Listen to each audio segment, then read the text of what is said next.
a defesa de Pedro perante o Sinédrio.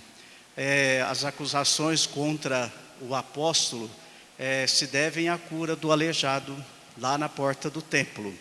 E em virtude do ato de Pedro e de João, desta cura, os sacerdotes judeus então resolveram, irritados, claro, com aquela situação, porque os discípulos têm um poder que não vem deles e eles não entendem isso. Então essa irritação leva os dois à prisão. E agora Pedro e João estão diante das lideranças, diante de um julgamento injusto, vamos dizer assim, e para poder se defender da acusação de que eles são culpados pela agitação do povo. Então os chefes propõem a seguinte questão, conforme está aqui no texto: com que poder ou em nome de quem vós fizestes isso? Poder e em nome. Olha a pergunta feita a eles, Veja como o coração, aliás, os olhos estão cegos e o coração está duro, fechado. O coração destes que mataram Jesus, que o acusaram injustamente e o levaram à morte. E Pedro então, o que é bonito aqui, cheio do Espírito Santo.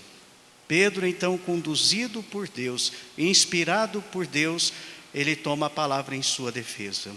Então, se de um lado a gente vê a hipocrisia, a gente vê a intriga daqueles que representam a classe superior lá de Jerusalém, sacerdotes, escribas, fariseus, etc.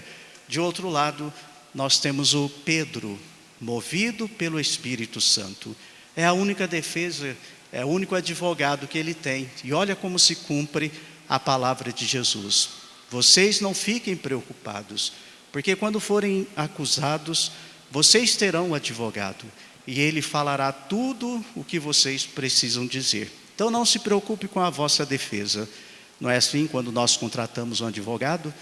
Então nós não nos preocupamos, deixamos a nossa defesa por conta dele. Então, na nossa vida espiritual, nós temos que ter essa certeza de que o Espírito Santo habita em nós. E que diante das perseguições do mundo, e quando somos colocados, entre aspas, contra a parede, nós temos aquele que vai nos defender, o Espírito Santo. Por isso não só clamamos, mas pedimos que este Espírito Santo esteja sempre presente em nossa vida. Pedro então explica que a cura se realizou em nome de Jesus. Nenhum homem tem poder de curar, Por isso Jesus disse: tudo aquilo que você pedir ao meu Pai, em meu nome, Ele vai conceder. Então é em nome de Jesus que podemos conseguir aquilo que queremos. É em nome de Jesus que Pedro realizou aquele milagre, e que os milagres hoje continuam sendo realizados, acontecem pelo nome de Jesus. Então, muitas vezes atribuímos a homens e mulheres muitas coisas, mas Jesus é que tem esse poder, conforme Pedro diz aqui. E é interessante que Pedro, ele recorre ao Salmo 118, E é justamente o Salmo, que nós respondemos, porque traz 117, entre aspas, entre parênteses, 118. Então a pedra que os pedreiros rejeitaram, tornou-se a pedra angular. Então Pedro vem dizer isso a eles: olha, de que aquele que vocês rejeitaram se tornou a base principal do edifício. Por isso a nossa fé, ela tem como base Cristo ressuscitado, é Ele. Por isso nós estamos construindo a nossa casa na pedra angular, sobre esta pedra que é o Cristo Jesus, ou estamos construindo essa casa na areia? Então Pedro vem nos dizer que precisamos construir então a vida em Cristo Jesus. E diante da resposta de Pedro, não há outro nome pelo qual devemos ser salvos. Não há outro nome. Irmãos e irmãs, nós buscamos a salvação, assegurar a nossa vida com tantas coisas neste mundo. E muitas vezes ficamos frustrados, Porque as coisas do mundo, a matéria, as pessoas não nos dão a salvação, não nos dão a vida eterna. Mas o Cristo Jesus sim.